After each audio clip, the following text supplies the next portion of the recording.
Salut les Blaugrana, comment on se retrouve pour cette nouvelle vidéo actualité? Pas de panique, on a dit hier. Aujourd'hui, les nouvelles sont de nouveau joviales. Il est vrai que l'agent de Nico Williams a posé un genre d'ultimatum à Barcelone. Il voulait une certaine clause comme quoi son joueur pourrait partir gratuitement si celui-ci venait à ne pas être inscrit en Liga. Ce à quoi le Barça a répondu non, faut pas abuser quand même. Le joueur ne partira pas libre. Par contre, on vous propose quelque chose qui est semblable à ça. Et moi, la proposition de Barcelone, j'applaudis juste parce qu'elle est d'une cohérence chirurgicale. C'est parfait ce que le Barça fait durant ce mercato. Les nouvelles sont de retour à la norme. On parlera aussi de l'officialisation du départ de Noah Darvic. Petite précision au passage, quand je tourne des vidéos tôt comme ça dans l'après-midi, qu'elles sortent plus tôt que prévu, c'est que ce soir, je ne serai pas disponible. Pas d'inquiétude si vous ne me voyez pas parler d'une officialisation vers 20h, 21h, 22h. C'est tout simplement que je ne pourrai pas tourner de vidéo. J'espère que c'est pas dans ces moments d'absence que Nico Williams sera annoncé. Ouais, je pense qu'à moi. Moi, je veux assister à ça. Je veux pas que ça l'annonce pendant que je suis pas là. Les Blaugrana, j'espère que le contenu vous plaira. Ceci dit, plongeons-nous dans cette vidéo actualité. On commence par une information quant à l'envie de Marcus Rashford de quitter United. Rashford privilégie un départ à l'étranger s'il quitte Manchester United cet été. Le club souhaite le vendre, mais l'attaquant de 27 ans est ouvert également à un prêt ou à un échange. Si l'occasion se présente, il veut concourir pour des trophée. Rien de nouveau à ce stade-là. Cependant, c'est toujours bien de savoir que le joueur n'a pas changé de fusil d'épaule. Il est toujours vers un départ. Il a toujours en tête un nouveau club qui concourt à des titres de préférence. Et même si ce club-là souhaite le prendre en prêt, ce qui est le cas du FC Barcelone, eh bien lui, ça ne le dérange pas. Maintenant, il faut faire fléchir United qui, eux, veulent le voir partir une bonne fois pour toutes. Mais comme on l'a dit, dès que ce dossier a été ouvert concernant Marcus Rashford et Barcelone, en fin de compte, United, il joue un peu les durs à cuire, mais ils n'auront pas le choix. Si le joueur reste solide sur ses appuis et qui dit que je ne veux que Barcelone et que le Barça, le son de cloche de leur côté, c'est qu'ils ne veulent que un prêt du joueur, United, à un moment ou à un autre, il faudra bien qu'il se décide à lui dire, bon allez, tu fais tes bagages, tu pars en prêt à Barcelone, c'est mieux que rien, parce que sinon, il se le coltine toute la saison et les deux parties ne seront pas gagnants, ni le côté de Rashford, ni le côté de United. Voilà sur ce dossier à l'heure actuelle, ce que l'on a, c'est la confirmation que le joueur a toujours des envies d'ailleurs. Passons à quelques déclarations de Ferran Torres. Ferran se sent prêt physiquement. Physiquement, je me sens très bien et mentalement, je vais encore mieux.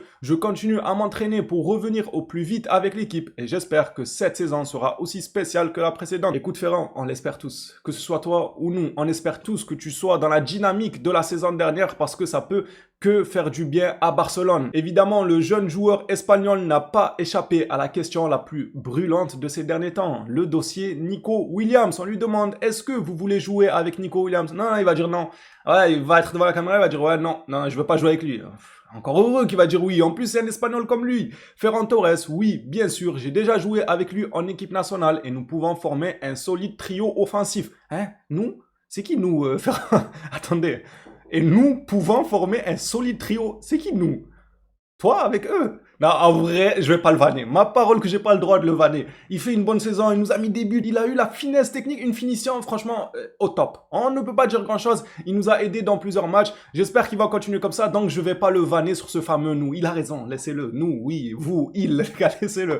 Non, en vrai, Ferra doucement quand même. Je pense pas que tu fasses partie des calculs des titulaires, mais pourquoi pas. On sait pas réellement de quoi il fait demain. En tout cas, tu nous as été utile la saison dernière et comme je l'ai dit juste précédemment, j'espère que ce sera pareil pour la future saison. C'est officiel pour Noah Darvic, il fait ses valises et quitte Barcelone pour Stuttgart. Le Barça s'est réservé un pourcentage sur la future vente de Noah Darvic et une option lui permettant d'égaler l'offre d'un autre club. C'est bien de négocier ce genre de petites clauses, au moins le mercato de l'année prochaine. On aura des communiqués du genre Noah Darvic a été vendu par Stuttgart. Le Barça récupère 300 000 euros dans l'opération. C'est incroyable, on récupère des miettes. C'est bien, on couvre quelques salaires de petits joueurs, pourquoi pas. Moi je trouve que c'est toujours intéressant. C'est mieux que de le voir partir en vente sec et ne rien faire rentrer, même si c'est pas grand chose ce qu'on aura comme retour. Après on sait pas, peut-être il va être vendu à 70 ou 80 millions et là ça va chiffrer en argent quand même le pourcentage que le Barça aura droit. Mais pour être honnête, souvent ce genre de clause, de pourcentage et tout, ça s'élève à quelques millions maximum, voire des milliers comme on l'a vu durant ce mercato à coût de 500 000 euros, 600 000 euros et tout.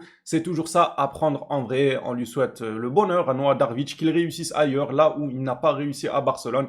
Sans rancune, il est venu, il a testé, il a échoué, on peut dire ça. C'est le moment d'aller tenter d'écrire son histoire ailleurs et ça sera du côté de l'Allemagne que ça se passera. Le dossier Nico Williams, a.k.a. le dossier qui soi-disant c'est compliqué en même pas 24 heures, ça nous parlait déjà d'un dossier qui tombe à l'eau. Ah bon, lisons ça ensemble. Il est vrai que Félix Tenta, bon, déjà vu le nom, franchement, tiens-toi bien. Tiens-toi bien parce que on est à deux doigts de te renommer Félix ta tante. Tranquille. Agent de Nico Williams a demandé des garanties que le Barça a refusé de donner. Le club a expliqué que s'il ne pouvait pas être inscrit, un autre club pourrait lever le même montant pour l'acheter. Cela a été convaincant. Avec le communiqué de sport, on comprend un peu mieux quelle est la nature de cette demande de Félix Tatante. Vous allez voir que c'est un peu plus clair avec ce communiqué. Nico Williams a demandé une clause, bon, quand on dit Nico Williams, c'est son agent évidemment, a demandé une clause qui lui permettrait de partir gratuitement s'il ne signe pas. Non, faut pas abuser quand même. Comment ça, gratuit? Genre on t'achète 60 millions, on enlève ta clause, parce qu'on n'a pas réussi à t'inscrire, tu pars gratuit. Autant jeter les 60 millions à la poubelle dans ces cas-là. Le Barça a refusé et a très bien négocié le coup et a très bien su rassurer le clan de Nico Williams. C'est super ce que le Barça a proposé, vous allez le voir. Le Barça a refusé et lui a proposé une autre solution. Il pouvait partir, mais à une condition. Un autre club viendrait et payerait à Barcelone le même montant qu'il avait payé à l'Athletic Bilbao, soit 60 millions. Mais c'est une masterclass ce que propose la Barcelone. En gros, on t'achète à 60 millions, enlève ta clause, on te sauve de Bilbao, comme je l'ai dit hier, souvent le soldat Ryan, le soldat Nico Williams, on va l'extirper de Bilbao, il viendra chez nous. Cependant, si on n'arrive pas à t'inscrire, eh bien, c'est tout simple. Vu que tu nous appartiens, il faut qu'un autre club comme le Bayern, Arsenal ou je ne sais quel club qui sont encore sur ses cotes à l'heure actuelle vienne nous payer les 60 millions qu'on a donnés à Bilbao et ensuite tu pourras partir libre. Moi, ça me paraît totalement logique. En quel honneur un club sortirait de nulle part comme le Bayern en venant le prendre gratuitement sous prétexte qu'on ne l'a pas inscrit? Moi, pour moi, c'est la meilleure formule possible. Et puis, ça n'impacte personne en réalité. Car à l'heure actuelle, le Bayern sont prêts à lever la clause de Nico Williams, eux aussi du côté de Bilbao. Maintenant, s'il faut lever cette fameuse clause du côté de Barcelone, ça ne va rien changer en soi. Qu'est-ce que ça pourrait leur changer à eux? Ils auront quand même Nico Williams. Moi, je trouve que le Barça, ce qu'ils ont proposé, c'est une masterclass. Dites-moi, vous, votre avis sur la situation. Est-ce que cette clause-là vous convient ou pas? Moi, elle me convient et en plus de ça, je suis persuadé qu'on n'en arrivera pas jusqu'à là. Ce sont juste des formalités, histoire de rassurer tous les clans qu'il y aura toujours une issue favorable pour tout le monde. Mais en réalité, on n'atteindra jamais ce stade de « oh, il n'est pas inscrit, une autre équipe vient l'acheter à Barcelone ». Ça n'arrivera pas. Franchement, c'est des délires très lointains. Revenons maintenant aux informations un peu plus joviales. Je vous ai dit que ce dossier est revenu à la norme aujourd'hui. DBR8 annonce que Barcelone recrutera Nico Williams. Le joueur jouera pour le Barça la saison prochaine. Sa décision est définitive et irréversible. Le club fera en sorte que cela se réalise. C'est juste une question de chronomètre. C'est tout, ni plus ni moins. Ce dossier, c'est une question de chronomètre, de temps. On parle là du 9 juillet, d'autres du 8, voire du 6 juillet pour certains. Ce qui reste sûr, c'est que le dossier a été déjà clôturé. Genre, ils ne sont plus à l'étape où ils sont en train de lire les conditions d'achat, ou bien ci, ou bien ça. Non, ils sont à l'étape où, ok, le dossier est fini, maintenant laisse-nous juste revenir au 1-1 et on saute ta clause directement. La Vanguardia, eux, annonce carrément un jour fixe pour lever la clause de Nico Williams. On verra si c'est vrai ou pas. Vous-même, vous savez que les transferts de Barcelone, à chaque fois, on nous annonce des jours. Au final, c'est décalé de 3, 4, 5 jours. On l'a vu avec Juan Garcia. Il va signer mercredi, en fait jeudi, en fait vendredi. C'est toujours comme ça. Donc, à prendre avec des pincettes, mais ça fait quand même plaisir. Ça remontre à quel point le dossier est reparti de plus belle. L'idée de Barcelone est de payer la clause libératoire de Nico ce vendredi. À vos chronos, les Blaugrana, d'ici vendredi, la clause de Nico Williams devrait sauter selon le journal La Vanguardia. Ça ne m'étonnerait pas que ce soit le cas. Maintenant, si ça venait à être faux, une information erronée, pareil, je vais pas paniquer parce que je me dirais que le joueur finira à Barcelone. Moi, j'en suis convaincu. Après autant de rebondissements dans ce dossier, je n'ai absolument pas la capacité de m'imaginer un échec sur le dossier. Je ne peux pas. J'essaye mentalement de me dire « Ah, ça va échouer ». Mon cerveau, il refuse de le croire au vu de tout ce qui s'est passé. Cette fois-ci, c'est la bonne. Et pour terminer avec cette vidéo actualité, on finit par les stories Instagram de Lamine Yamal, énigmatique, mais pas trop. Il y a un peu une énigme, mais elle est très simple à comprendre. Lamine Yamal annoncé comme étant le futur numéro 10 de Barcelone. Il s'amuse à teaser sur son compte Instagram en story les meilleurs numéros 10 du FC Barcelone. Alors, ça fait débat.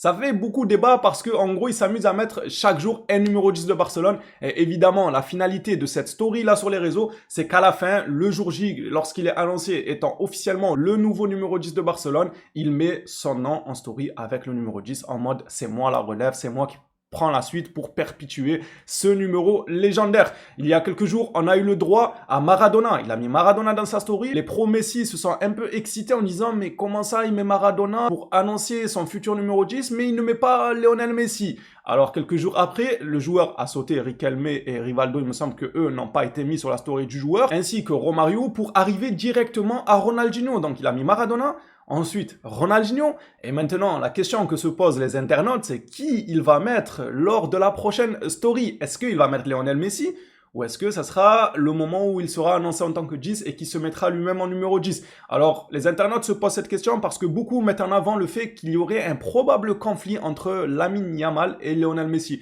Je ne sais pas d'où est née cette rumeur. Apparemment, Lamine a unfollow Lionel Messi sur Instagram. Moi, j'avoue que je ne suis pas tout ce genre d'infos. Je m'en fous de qui suit qui sur les réseaux. Je ne suis pas énormément ça, donc je ne saurais même pas vous confirmer si c'est vrai ou pas. Est-ce qu'ils se sont unfollow? Est-ce qu'il y a un réel conflit entre les deux joueurs?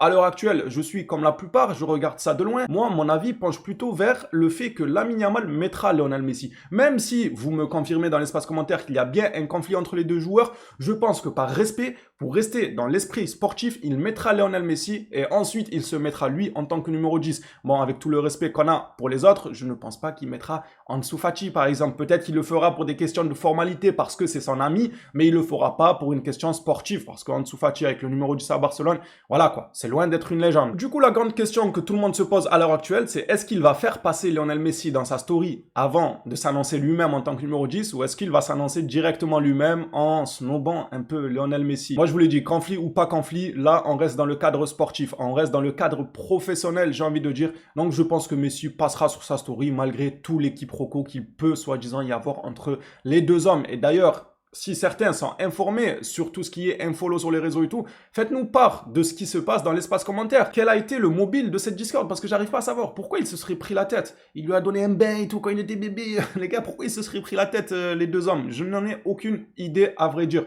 C'est pour ça que je vous renvoie la balle en vous demandant votre avis. Les Blaugrana, ceci dit, Lamine Yamal, futur numéro 10 de Barcelone, ça, c'est beau. On va clôturer la vidéo actualité sur cette information. Je vous laisse maintenant à votre tour de jouer dans l'espace commentaire en me donnant vos avis sur l'actualité. Nico Williams, est-ce que ça vous rassure? Car j'en ai vu certains paniquer hier. Dites-moi aussi ce que vous pensez de cette information concernant Lamine Yamal. Va-t-il mettre Lionel Messi dans sa story pour vous ou pas du tout? Peut-être que lorsque cette vidéo-là sera en ligne sur YouTube, Lamine aura déjà mis Messi parce que je la tourne assez tôt. Donc on verra. Si c'est le cas, vous comprendrez que la vidéo a été tournée plus tôt. Les Blaugrana, ceci dit, ce sera tout pour cette vidéo actualité. Hâte de voir vos retours dans l'espace commentaire. On s'attrape à la prochaine vidéo sur le Barça. D'ici là, prenez soin de vous les phénomènes.